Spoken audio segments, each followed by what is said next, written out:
Hola amigos, in this video we will learn all about system level services, how to manage processes, how to manage services and how to disable and enable those services. Also walk through about commands for managing services and processes, more about /dev directory and different dev commands, and let's get jumped into the video and always be a learner.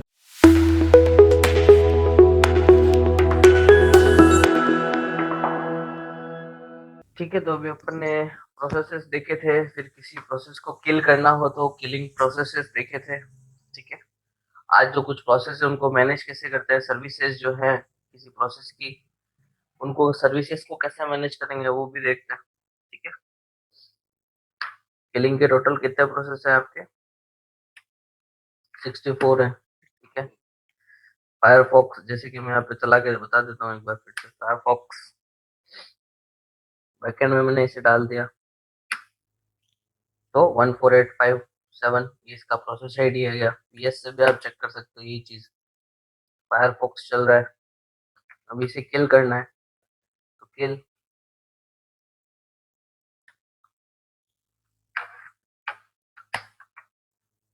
-1 करना चाहते हो -1 कर सकते हो आप। और यहाँ पे इसका प्रोसेस आईडी 14857 पीएस करके चेक करोगे तो ये बता देगा कि इसने क्या करा है, हैंगअप किया है इसको, फायरफॉक्स को। फायरफॉक्स अभी आपका हैंगअप हो गया, पीएस बंद प्रॉपर्ली। उसी तरह से 1 बाय 1 आप चेक कर सकते हो।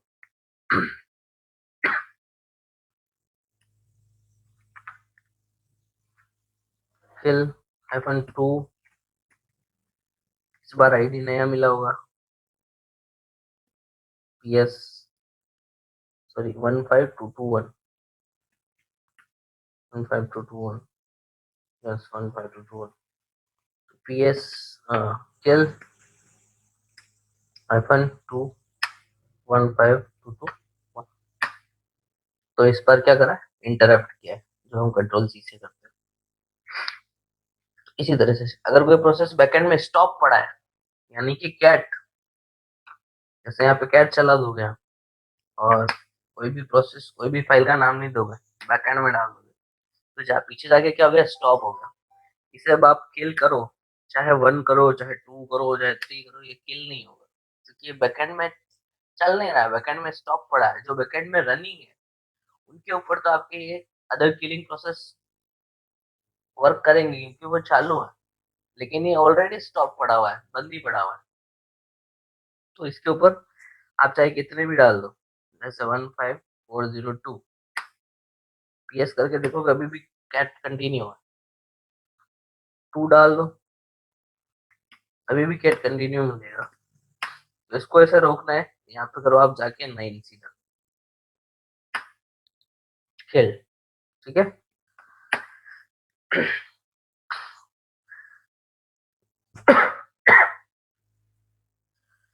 तो आपके सिस्टम में जितने भी प्रोसेस चलते हैं, जितने भी एप्लीकेशंस टूल्स रन होते हैं, उन सारे एप्लीकेशन और टूल का एक सर्विस इंस्टॉल होता है उनके साथ। ठीक है, जिसे उसकी डीमन सर्विसेज कहा जाता है।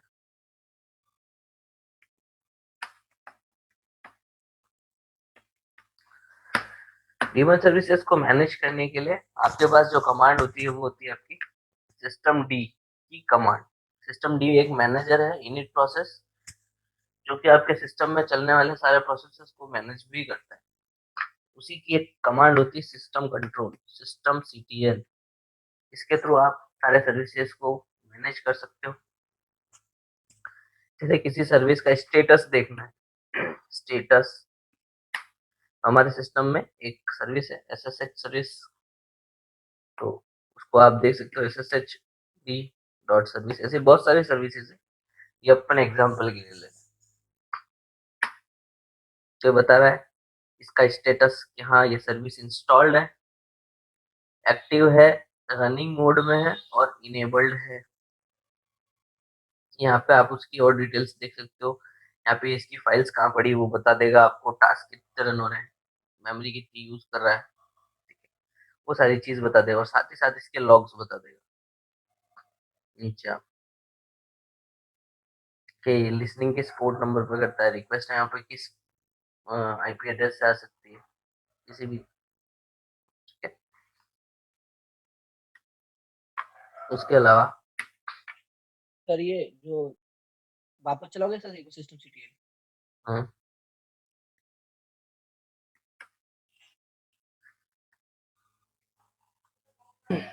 तो यहाँ पे ये भी करंट लॉग जो है वो आपको बता देगा। बाकी पूरा लॉग्स का एक अलग टॉपिक है, अपन वो पढ़ेंगे, लॉग्स कैसे देखते हैं, किस तरीके से लॉग को रोटेट कराते हैं, वो सब कुछ। तो सिस्टम सीटीएल स्टेटस से आप स्टेटस चेक कर सकते हो। किसी सर्विस को अगर बंद करना है, स्टॉप, तो आप स्टॉप लिख के SSH डी, फिर वापस से चेक कर लो इसका स्टेटस। ये भी सर्विस क्या हो गई है, इनएक्टिव है, डेड है, ये बंद हो गई है। तो यहाँ पे क्या हुआ, लॉग्स जो बने बंद के वो यहाँ पे आ गए। जब सिस्टम स्टार्ट हुआ था तो ये सर्विस स्टार्ट हुई थी, उसके बारे में बताया था। लिसनिंग ऑन किस आईपी एड्रेस पे लिसन करेगा, 0.0.0.0, यानी किसी भी आईपी पे। सर्वर लिसनिंग ऑन किस नंबर पे, किस पोर्ट नंबर पे ये लिसन करेगा, 22 नंबर पोर्ट पे। Started open SSH demon service हो गई, फिर वापस से भी हमने स्टॉप करा तो स्टॉप का आया। रिसीवन सिग्नल, सिग्नल नंबर कौन सा गया, इसको 15 गया,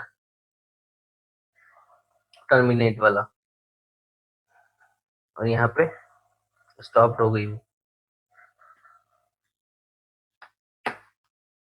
वापस से उसको स्टार्ट करनी है,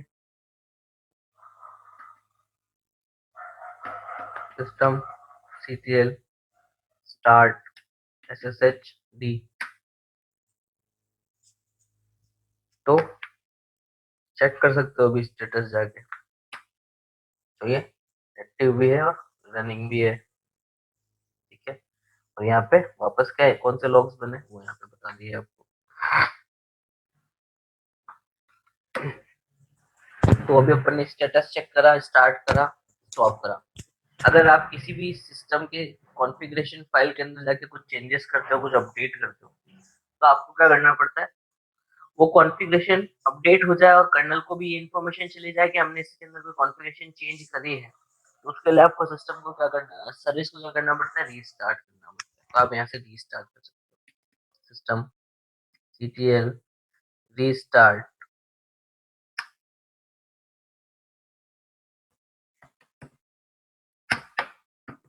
SSD रीस्टार्ट हो जाएगी।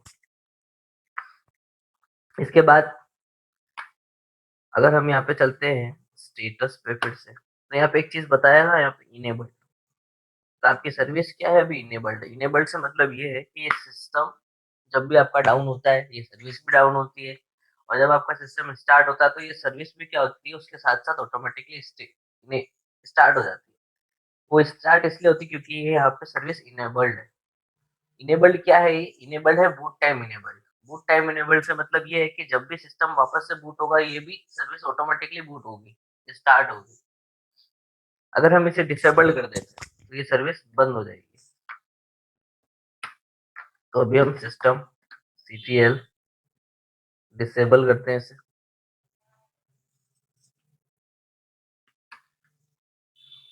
SSH डी, तो डिसेबल्ड हो गई, चेक कर सकते हो स्टेटस, यहाँ पे भी आ गया डिसेबल्ड। ठीक है, अब अगर इनेट 6 करते हैं हम, जब सिस्टम बंद होगा सर्विस भी बंद हो जाएगी, और सिस्टम स्टार्ट होगा तो ये सर्विस स्टार्ट नहीं होगी, सर्विस बंद ही रहेगी।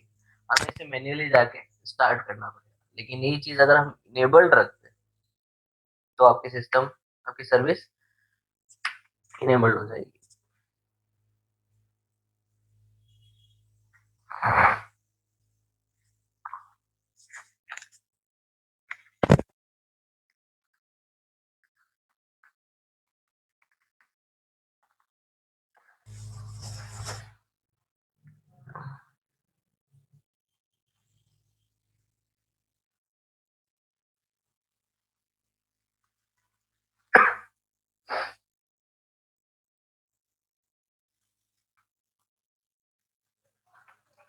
सिस्टम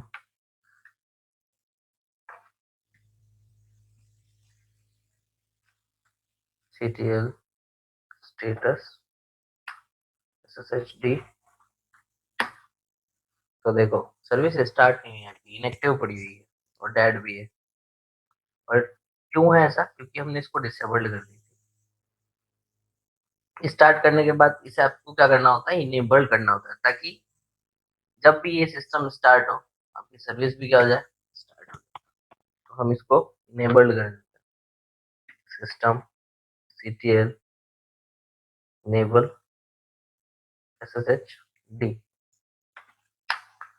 ठीक है, इनेबल कर दी। अभी हम स्टार्ट नहीं करना चाहते कोई बात नहीं, लेकिन हम चाहते हैं कि जब सिस्टम स्टार्ट हो तो ये सर्विस भी स्टार्ट हो जाए। नेट 6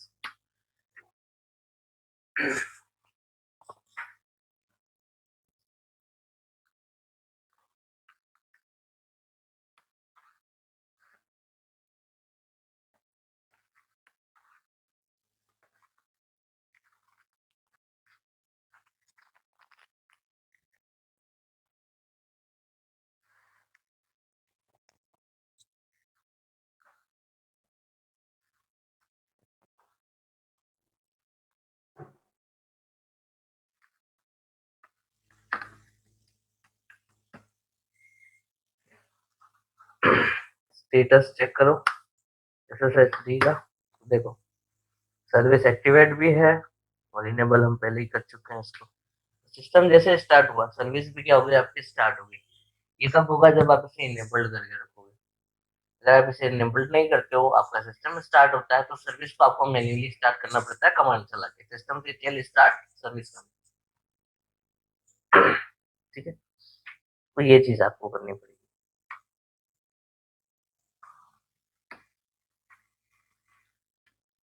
क्यों करो, बाहर आ जाओ।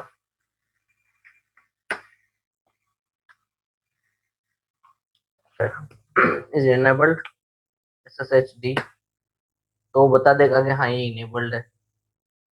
अगर आपको देखना है इज इनेबल्ड है और नॉट, आपको देखना है ये सर्विस अभी एक्टिव है या नहीं है। Is active, yes it's is active, चालू है ये सर्विस। आप इससे भी देख सकते हो इस कमांड से। Is failed, is system running और नॉट, ये सारी चीजें से आप देख सकते हैं। इसके अलावा अभी तो हमने क्या करा था, अभी हमने सर्विस को इनेबल किया था। ठीक है, अगर कोई सर्विस स्टॉप है और डिसेबल्ड भी है, और मुझे उन दोनों को क्या करना है, साथ में ही स्टार्ट भी करना है और इनेबल्ड भी करना है एक ही कमांड से। दोनों के लिए अलग अलग कमांड नहीं चलानी कि system CTL start service, system CTL enabled service, ऐसा नहीं करना। दोनों को एक साथ ही करना है। तो क्या करेंगे, तो भी सिस्टम CTL स्टॉप SSHD और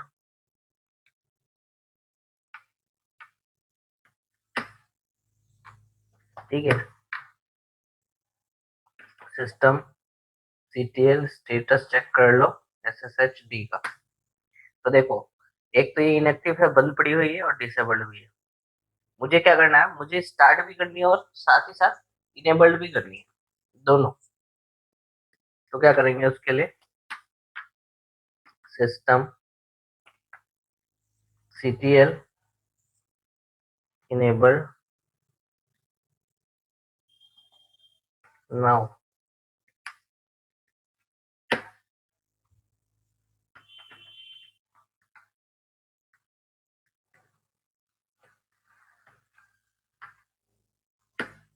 तो देखो इसने इनेबल तो करी करी सर्विस, साथ में क्या कर दिया, इसको एक्टिव भी कर दिया। बाकी अगर आप सिर्फ इनेबल करते हो तो वो सिर्फ इनेबल्ड होती है, स्टार्ट करते हो तो वो सिर्फ स्टार्ट होती है। इससे आप क्या करोगे, इनेबल्ड भी कर दोगे और स्टार्ट भी हो जाएगी।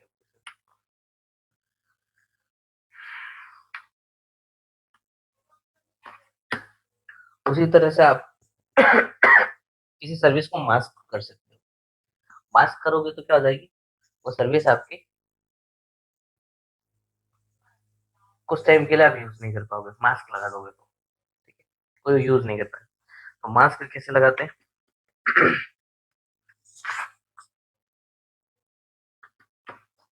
SSHD को मैंने मास्क कर दिया, ठीक है। तो इसकी जो भी सेटिंग्स थी वो क्या हो गई, स्लैश dev null। जैसे हमारे यूनिवर्स के अंदर एक ब्लैक होल होता है, इसके अंदर कोई चीज जाती है उसका कुछ पता नहीं चलता, उसी तरह से लाइनक्स के अंदर एक ऐसी डायरेक्टरी है dev null। आप यहाँ पे कोई भी चीज डाल दो वो उधर जाके खत्म, बिल्कुल गायब, ठीक है। अभी आप चेक कर लो सिस्टम ctl स्टेटस sshd, अभी ये रनिंग है और साथ में क्या बता रहा है, unit sssd dot services mask, ये मास्क हो गई है, ठीक है। अगर आप अभी सिस्टम ctl स्टॉप करते हो इसको sshd को और अभी चेक करते हो इसका स्टेटस फिर से तो ये अभी इनएक्टिव हो गई। अगर अब आप इसको एक्टिव करोगे, सिस्टम ctl स्टार्ट sshd, क्या बोल रहा है, fail to start, service start नहीं करने देगा आपको, साथ में बोलेगा service mask, system ctl enable, क्या बोल रहा है, फेल टू इनेबल, ना आप स्टार्ट कर सकते हो ना इनेबल कर सकते हो। और भी अगर आप कमांड चलाना चाहते हो इज इनेबल, वो भी चेक कर दो, इज इनेबल्ड मास्क, तो बता देगा ये मास्क इनेबल्ड नहीं। तो मास्क अगर एक बार आपने लगा दिया किसी पे तो वो सर्विस ना स्टार्ट होगी ना इनेबल होगी, रनिंग नहीं होगी, वो बंद हो जाएगी। अगर आप उसे चलाना चाहते हो तो आपको क्या करना पड़ेगा, उसे अनमास्क करना पड़ेगा। तो कुछ सर्विसेज ऐसी होती है हमारे सिस्टम में इंस्टॉल्ड होती है, हम चाहते हैं सर्विस तो इंस्टॉल्ड रहे लेकिन उनकी जो प्रोसेस है वो चले ना, तो उनको क्या कर देते हैं, मास्क कर देते हैं, ठीक है। तो यहाँ से आप इस तरह से मास्क कर सकते हो, अनमास्क करना है तो सिस्टम ctl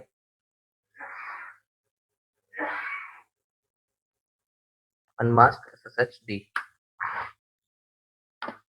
मास्क रिमूव हो गया, सिस्टम ctl स्टेटस, अगर ओनली स्टेटस चलाओगे तो ये जितने भी प्रोसेस चल रहे होंगे ना सबके स्टेटस बता देगा आपको सिस्टम में। तो आप सर्विस का नाम लिखोगे तो पर्टिकुलर सर्विस को लेके आएगा, सिस्टम ctl स्टेटस sshd, तो अभी इनएक्टिव है, डेड है, इनेबल्ड है, लेकिन इसको स्टार्ट करना पड़ेगा, हमने स्टॉप कर दी थी इसलिए स्टॉप हो गई है, सिस्टम ctl स्टार्ट sshd, तो ये स्टार्ट भी हुई। SSHD तो हमने फॉर एग्जांपल लिए, बहुत सारी सर्विसेज आपके सिस्टम में, बहुत सारी सर्विसेज चल रही है, सबको आप यहाँ से मैनेज कर सकते हो SSHD। सर मैंने क्वेश्चन था कि यू मास्क लगने के बाद, मतलब यू मास्क अप्लाई करने के बाद में आप कभी सर्विस स्टार्ट ही नहीं कर सकते विदाउट अनमास्क। यस, ना आप उसे इंस्टॉल कर सकते हो ना आप स्टार्ट कर सकते हो, मास्क लगा दोगे तो सर्विस तो इंस्टॉल्ड है लेकिन वो मास्क पड़ी हुई है। अगर आप उस सर्विस को रन कर रहे हो बैकएंड, मतलब उससे उस टूल को आप चला रहे हो, आप कुछ भी काम कर रहे हो, जैसे एसएसएच आप किसी को रिक्वेस्ट सेंड कर रहे हो या कुछ भी कर रहे हो, आपका काम नहीं होगा क्योंकि उसकी जो डीमन सर्विस है जो कि मैनेज करती है बैकएंड में सारा प्रोसेस, वो काम ही नहीं कर रही है, उसको किसी ने बांध दिया, बंद कर दिया, मास्क कर दिया, और इसलिए सर वो नहीं चल। हाँ ठीक है सर, एक क्वेश्चन और था मेरे, जो डेव नल वाला है ना, ये डेव जो डायरेक्टरी होती है, हाँ हाँ सर ये डायरेक्टरी है ना, मैंने दो तीन जगह और देखी थी जहां पर जैसे लेट्स सपोज अपने पास में पिंग कमांड टेलनेट कमांड की कोई रिक्वेस्ट नहीं है अपनी हम्म कोई इमेज के अंदर, हम्म तो अपन डेव के अंदर एक पर्टिकुलर वो होता है, उसके अंदर जाके भी अपन रिक्वेस्ट पिंग और टेलनेट कर सकते हैं उसके थ्रू भी। हम्म। तो ये है क्या एक्चुअली डेव नल? डेवनल, मतलब मैंने तो बहुत जगह यूज देखा है कि ना जहाँ कोई नहीं चला डेव नल में कुछ ना कुछ मिल जाता है। डेवनल में ऐसा होता है कि आप कोई ऐसा टेम्परेरी डेटा है जो आप टेम्प में स्टोर नहीं कराना चाहते, सीधा डेवनल में डालना चाहते हो, तो कोई भी अगर आप कमांड एग्जीक्यूट कर रहे हो उससे जो डेटा निकल रहा है हमको डेवनल में डालना है। यानी हमको सिस्टम में नहीं चाहिए, उसकी रिक्वायरमेंट नहीं है। डेव नल में डाल दोगे वो वहाँ पे जाके क्लियर हो जाएगा, रिमूव हो जाएगा। डेव नल में जाके अगर आप किसी भी चीज को स्टोर करवाते हो वहां जाके देखोगे आपको कुछ मिलेगा नहीं। जैसे मेरे को क्या करना है, dev null vim slash etc dev sorry dev null, ये देखो ये ब्लैंक फाइल है, ठीक है। यहाँ पे हम उसके अंदर कुछ रीडायरेक्ट कराते हैं, हमने कहा इको करो हेलो और इसको रीडायरेक्ट कर दो स्लैश डेव नल में vim डेव नल। आया ही नहीं इसमें कुछ, इसमें कुछ आता ही नहीं है। आप कुछ भी इसमें रीडायरेक्ट कराओ इसमें कुछ भी नहीं आएगा, ये सब रिमूव हो जाएगा, टर्मिनेट हो जाएगा already। तो ये एक ऐसी ऐसा फाइल क्यों सर? बनी है। ये जस्ट एक आपका उस तरीके से काम कर सकता है, ये रिसाइकल बिन होता है ना एक तरह का। एक तो होगा ट्रैश, ट्रैश में आप डालोगे तो वहां से तो आप वापस लेके आ सकते हो। एक ये है डेवनल जिसमें आपने कोई चीज डाली वो परमानेंटली रिमूव हो जाती है उसके अंदर से। बट सर जैसे मैं आपको एक चीज बताऊं, डेव अंडरस्कोर टीसीपी आता है,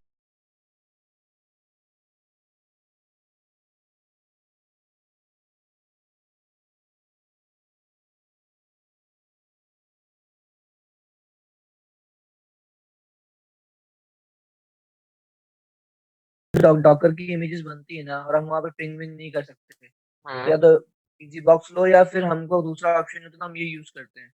हम्म बट इसका रीजन मुझे समझ नहीं आया। जैसे मैंने आपको स्काइप ओपन कर दिया है, इस हम्म वजह डेव टीसीपी है ना, उसके आगे एक यूआरएल बना हुआ है एसएस का। ये तो मैं जस्ट पिंग कर रहा हूँ उसको मैं। हम्म। तो मेरा मेन जो कमांड है ना, echo greater than dev TCP है। इको डेवनल मतलब टीसीपी इको और इसमें आपने डाला डेव टीसीपी और ये तो इसमें आएगा, मेरा ठीक है ये मेरा प्रॉपर। डीएनएस है। हाँ ठीक है ये चलेगा। ये चलने के बाद जो भी आउटपुट आएगा उस आउटपुट को करा है डेवनल, ठीक है। फिर इसमें ये टू रीडायरेक्शन एंड वन यानी कि एरर और और आउटपुट, आप एरर और दोनों आउटपुट, प्रिंट हो जाए। ये इसको और एंड एंड करके इको, मतलब दो कमांड एक साथ चलानी तो इन्होंने डबल एंड लगा दिया।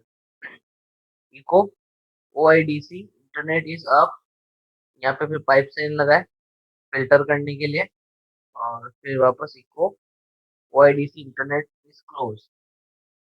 तो इसका आउटपुट मेरा आपको तो ट्रू फॉल्स है। इसमें कुछ आउटपुट आया था आपको कभी? हाँ सर, आता है ना इसके अंदर। जैसे मान लो मेरा कनेक्शन बन जाता है पिंग का, जैसे मेरा टेलनेट हो गया इस कमांड पे एसएसओ इंट पे, हम्म लेट्स सपोज। हम्म तो मेरा टेलनेट हो गया तो मेरा ट्रू आ जाएगा, मतलब ओआईडी इंटरनेट इज अप हो गया। हम्म ठीक है। हम्म अगर मेरा इंटरनेट नहीं चला तो मेरा ऑफ हो गया, मतलब ओआईडी इंटरनेट इज क्लोज। ये तो मैंने कंटेंट डाल रखा है खुद से, हम्म इको क्या कहते हैं। हम्म ठीक है, बट मेरे को ये समझ में नहीं आया कि डीप टीसीपी का रोल क्या है, मतलब ऐसी क्या चीज है डीप टीसीपी। दूसरा, ये पूरी कमांड का जो पूरा उन्होंने मैप किया है वो किस बिहाफ पे किया है। जैसे एको किया, एको को के आउटपुट स्टैंडर्ड को, ठीक है, हम्म सॉरी इनपुट स्टैंडर्ड को मैंने हम्म फाइल में प्रिंट करा दिया। हम्म मतलब एको के आउटपुट को मैंने फाइल में प्रिंट कराया, उसके बाद हम्म। इन दोनों को इन्होंने ग्रेटर देन क्यों लगाया, मतलब वापस से इनपुट स्टैंडर्ड को लगाया उसको। अच्छा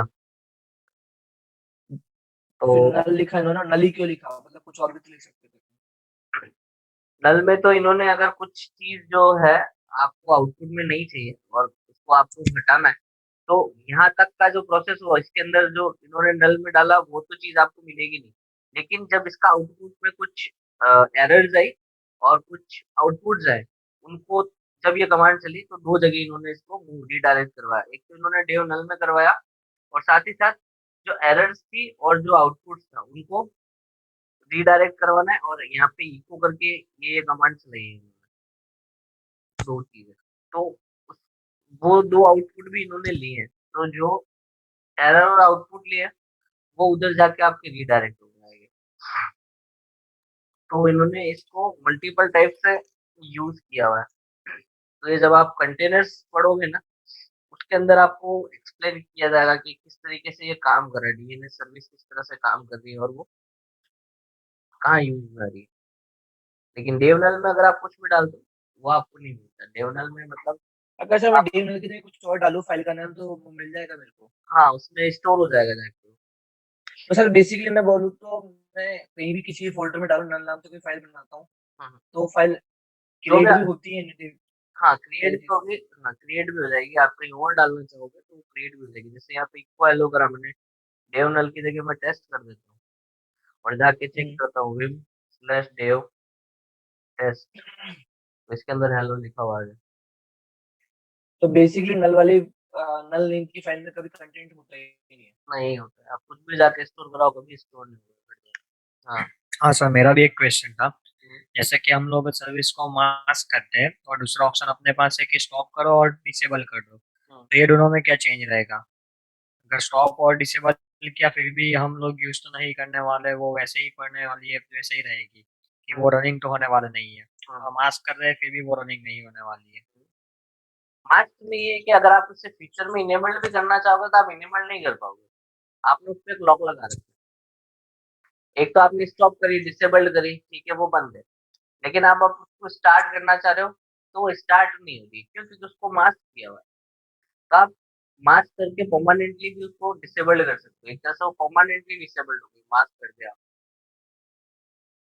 और खाली आपने डिसेबल किया तो वो परमानेंटली डिसेबल नहीं है, टेम्परेरी डिसेबल्ड है। आप चाहते हो तो उसको बाद में कभी इनेबल भी कर लेकिन हम लोग परमानेंटली डिसेबल कर रहे हैं फिर भी हम लोग उसको अनेबल तो कर ही पा रहे हैं ना, जैसे कि अनमास्क कर लिया तो वो सकते हो। तो हो उसको ही रहा है। अनमास्क करना पड़ेगा। तो ऐसा होता है जैसे कि एडमिनिस्ट्रेटर क्या होता है, कुछ क्लाइंट्स जो होते हैं उनको परमिशन देता है सिस्टम रिलेटेड टास्क परफॉर्म करने की। उसमें से क्लाइंट क्या कर रहा है, क्लाइंट उस सर्विस को चला पा रहा है क्योंकि उसको हमने परमिशन दे रखी है।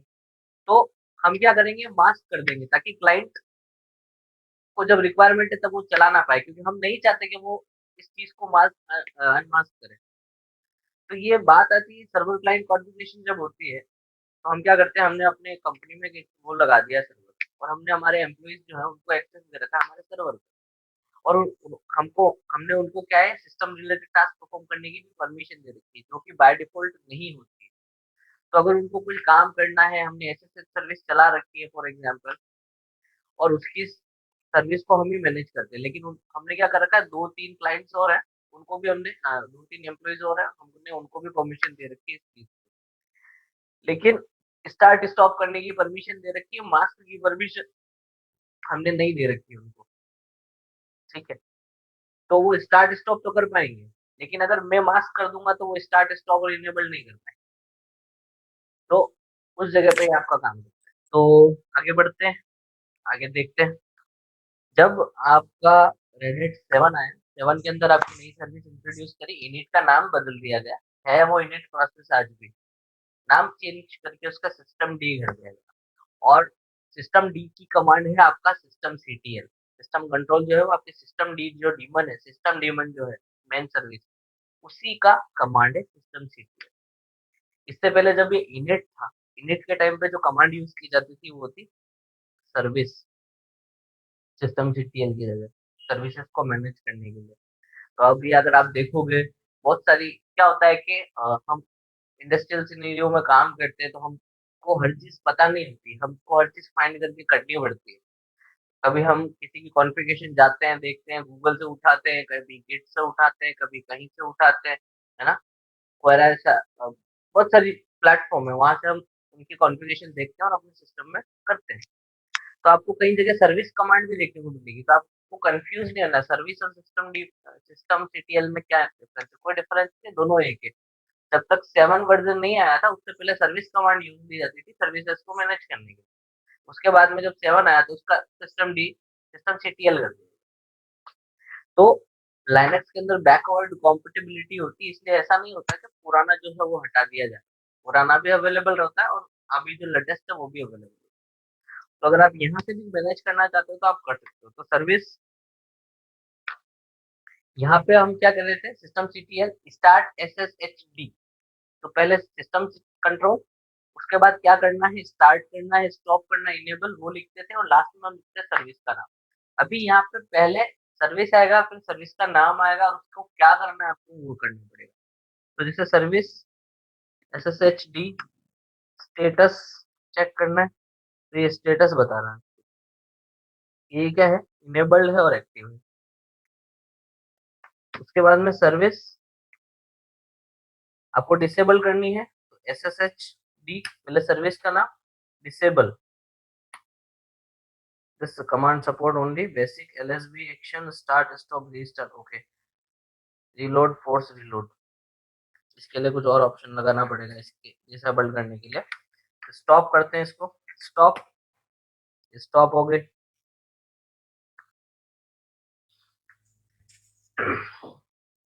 ठीक है, चेक करना है इसको स्टेटस, ये अभी स्टॉप कर दी गई है सर्विस, और करी किसके थ्रू है, सिस्टम डी के थ्रू हुई है।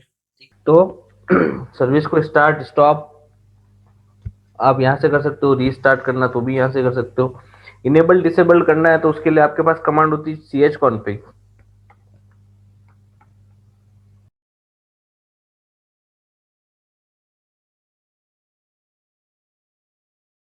chkconfig sshd on,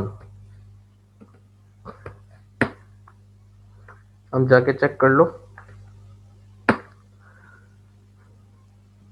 enabled. ठीक है, तो chconfig कमांड को ऑन और इससे आप कर सकते हो। पहले इनेबल्ड और डिसेबल chconfig से किया जाता था, स्टार्ट स्टॉप रीस्टार्ट ये सर्विस कमांड से किया जाता था। अभी ये सारा काम सिस्टम डी सर्विस से हो जाता है, सिस्टम CTL कमांड चलाओगे, स्टार्ट स्टॉप इनेबल मास्क सब कुछ यहाँ से आप कर सकते हो। तो इस तरीके से सर्विस को मैनेज करते हैं। ठीक है, तो आपको सिस्टम CTL ध्यान रखना है। सर्विस इसलिए बताया कि कहीं किसी कॉन्फ़िगरेशन में अगर आपको सर्विस कमांड मिले या chconfig कमांड मिले तो कंफ्यूज होने की जरूरत नहीं है वो क्या कर रही है। तो बेसिकली वो यही कर रही है, क्योंकि होता है बहुत सी जगह आपको जो वर्जन मिले वर्क करने के लिए रेड हैट पे, वो ओल्डेस्ट वर्जन मिल जाए, कोई रेड हैट 5 यूज कर रहा हो, कोई रेड हैट 6 यूज कर रहा हो, है ना, क्योंकि 7 और 8 अभी लेटेस्ट वर्जन है। कुछ सर्वर्स जो है वो काफी टाइम से पुराने कॉम्पिटेबिलिटी पे चल रहे हैं और कुछ लोग हैं वो वही यूज करना चाहते हैं। जैसे अगर आप क्लाउड पे काम करोगे, क्लाउड पे आपको कोई मशीन उस तरह की मिलेगी जिसमें ओनली सर्विस कमांड होगी, हो सकता है किसी में सिस्टम CTL कमांड भी हो, है ना। तो ऐसा है, अभी तो सारे वर्जन अवेलेबल होने लग गए हर जगह, तो वहां से आप देख सकते हो मतलब कितनी फाइल में जैसे कनेक्ट, कि मतलब मतलब कि उसका एंट्री कहाँ कहाँ पे रहेगा, जैसे कि मैं अभी एक सिस्टम CTL चला रहा हूँ, तो हम्म, उसका एंट्री कहाँ कहाँ पे रहेगा, कौन से फाइल में रहेगा, यहाँ कि पे मेरे पास लिखो, वो सब कुछ फाइल हो। यहाँ पे लिखो where is system CTL, system CTL, तो ये आपको बता देगा। एक तो यूजर बिन में पड़ा है सिस्टम CTL, यहाँ पे इसकी डॉक्यूमेंटेशन फाइल पड़ी हुई है GZ के नाम से। ठीक है, तो यहाँ पे यूजर बिन में जाके सिस्टम CTL आप चेक कर सकते हो। आप जाओ cd/usr bin सिस्टम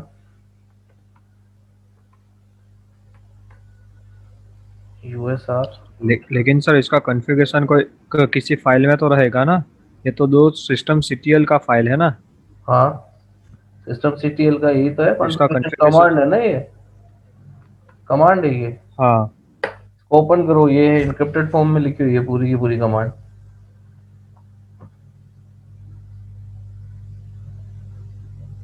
ये इसकी कोडिंग है, कैसे कैसे चलनी चाहिए, क्या क्या होना चाहिए ओके, ये तो तो। सपोज मेरे पास मेरे पास, हाँ सपोज मेरे पास ये दोनों फाइल है, और मैं जो ये लोकेशन दिखाया है वही जो पुराने वाले वर्जन में डाल देता हूँ, तो क्या ये वर्क करेगा? पुराने वर्जन में डाल दोगे? हाँ, क्योंकि मेरे पास तो हाँ बेसिकली ये तो एक प्रोग्राम ही है, उसको तो हाँ, प्रोग्राम मिलना चाहिए, अपन ये फाइल डाल रहे हैं ये पुराने फाइल वर्जन में उसके कि लिए हाँ आप ये फाइल उसको, सिस्टम CTL का इतना फाइल। उसमें आपको ये फाइल डालना नहीं पड़ेगा, उसमें आपको इसका एक पैकेज इंस्टॉल करना पड़ेगा। ठीक है, आपको हाँ, वो पैकेज वाला तो इंस्टॉल एक करना सही है, पड़ेगा। पैकेज अलग से डाल सकते हैं। हम्म अगर मुझे पैकेज नहीं डालना है और ये दोनों फाइल ही वहां पे डालना है, तो हम्म, हो पाएगा क्या? नहीं, कॉम्पिटिबिलिटी का इशू आ जाएगा, कॉम्पिटिबल नहीं होगा, कॉन्फ्लिक्ट मार जाएगा और फिर वो इशू करेगा। बेस्ट वे यही है कि आप उसके अंदर जाके इस चीज का पैकेज इंस्टॉल कर लो। हाँ, पैकेज का तो ऑप्शन है ही, हाँ लेकिन तो मुझे ये भी जानना था कि डायरेक्टली मैं फाइल डालता हूँ तो हो पाएगा क्या? नहीं, ऐसा नहीं हो पाएगा, एरर आ जाएगी। कर तो लोगे थोड़ा बहुत चलेगा, बाद में एरर आ जाएगी, क्या मतलब है।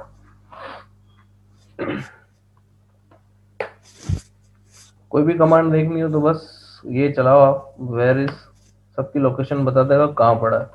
यूजर ऐड कहाँ पड़ा है, तो यूजर बेड ऐड यहाँ पे पड़ा हुआ है, और इसकी डॉक्यूमेंटेशन और ये सब कुछ यहाँ पड़ी हुई है। यहाँ से आपको बता सकता है वो इस चीज के बारे में। हम स्लैश etc, तो cd करके स्लैश dev में जाएंगे, ls करो आप यहाँ पे, इतने सारे, ये देखो कितने टर्मिनल है आपको मिले हुए टोटल। यहाँ पे ये इस तरीके से इन्होंने टर्मिनल दे रखे हैं आपको, 63 टर्मिनल। ये टर्मिनल, इसके बाद नहीं खुलेंगे? हम्म, इसके बाद ओपन नहीं होंगे 63 के बाद? हाँ, इसके बाद आपको मिलेगा ये TTY और S1 S2 S3 इस तरीके से आएंगे। उसके बाद जो सब कोडिंग के अकॉर्डिंग है वो है। उसके बाद में आपके डिस्क यहाँ पे होगी कहीं, डिस्क डिस्क डिस्क डिस्क, ये NVMe 0N1, ये आपकी डिस्क वन है, ये आपका उसका पार्टीशन वन है, डिस्क इसका पार्टीशन N1 का पार्टीशन वन, पार्टीशन टू, और ये NVMe आपकी डिस्क, मेन डिस्क। तो यहाँ पे इस तरह से डिस्क और सारे डिवाइसेस जो है सिस्टम में कनेक्टेड है, और भी सिस्टम के कुछ कंपोनेंट होते हैं वो यहाँ पे इसमें आपको मिलते हैं। CD रोम वगैरह है वो भी आपकी यहाँ पे आपको मिलेगी।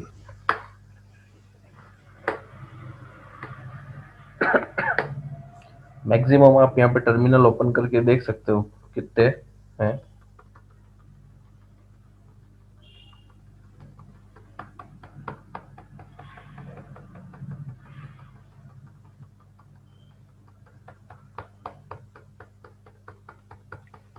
सर टर्मिनल डायरेक्ट ओपन कैसे करते हो? Ctrl+Shift+N।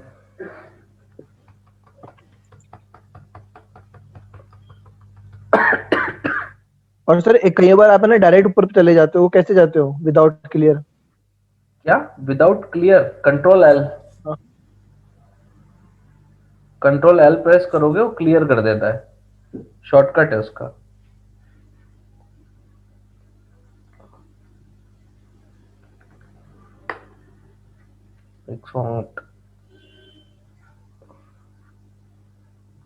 ये तो आप इन्फिनाइट टाइम खोल रखे हो, खुल जाएगा आपका, बस खाली वहां पे वो उन्होंने जो लिमिट बता रखी है वो इतनी है। बाकी टर्मिनल तो बहुत सारे ओपन हो गए यहाँ पर।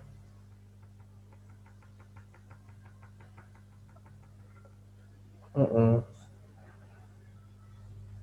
तो यहाँ पे अगर आप देखोगे आपके होम डायरेक्टरी में